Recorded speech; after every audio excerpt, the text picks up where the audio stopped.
Today, Robert. To be at the horse farm. That would be a great place to be for sure. Yeah, sunshine all day long, and the temperatures warm to the low 70s in most areas. Right now, it's 68 degrees. It is just absolutely wonderful out there. It will be chilly again tonight. The air is still very dry, and anytime you have real dry air in place in the wintertime, you're going to get some cold nights and mornings, but the afternoons can be super, which is exactly what we're seeing right now. 59 degrees is what we're forecasting at 8 and 52 degrees at 10 p.m. tonight. In the hill country, it's even warmer right now. 71 still in Marble Falls. It's 70 degrees out in Llano and up in San Saba and out in the Mason area. In our metro counties, temperatures have all fallen to the upper 60s at this hour. 68 over in Manor. Pflugerville, you're at 69 degrees, at 66 in Elgin, 64 over in Giddings and in LaGrange. You didn't quite make it to 70 there. 68 in Austin and mostly clear, and the same out at the airport.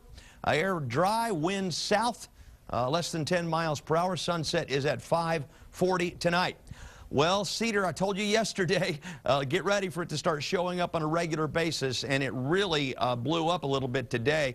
Yesterday's count was 22, the first time that we've seen it go into the high category today. 711 grains per cubic meter of air, and that's not out of sight high, but that is still pretty considerable, especially if you have a cedar allergy. Mold count at 1,453, and the weather conditions in the area tomorrow will again be susceptible to high cedar levels, so I wouldn't be surprised if the count isn't as high or maybe higher tomorrow. We may have just a little bit more wind tomorrow. Temperatures around the state in the low and mid 60s, some low 70s down there in the valley, as well as right here in our hill country. Skies around Texas, as you can see, mostly clear. Started the day with some fog off to the east. That didn't last very long.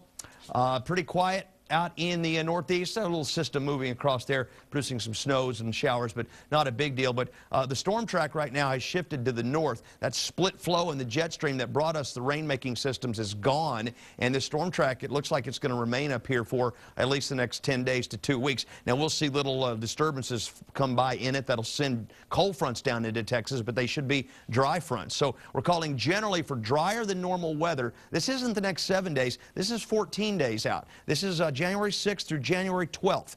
Drier than normal weather continues into the middle of January, and generally warmer than normal weather during this time frame too. That's a little more like what we expect in a La Nina year. So between now and Saturday night, New Year's Eve, when you get ready to go out, between then we'll have chilly mornings but very beautiful afternoons. New Year's Day, and now it looks like early New Year's morning, maybe before sunrise, that cold front blows in with gusty north winds, but I think we'll get in all the festivities New Year's night with relatively mild weather.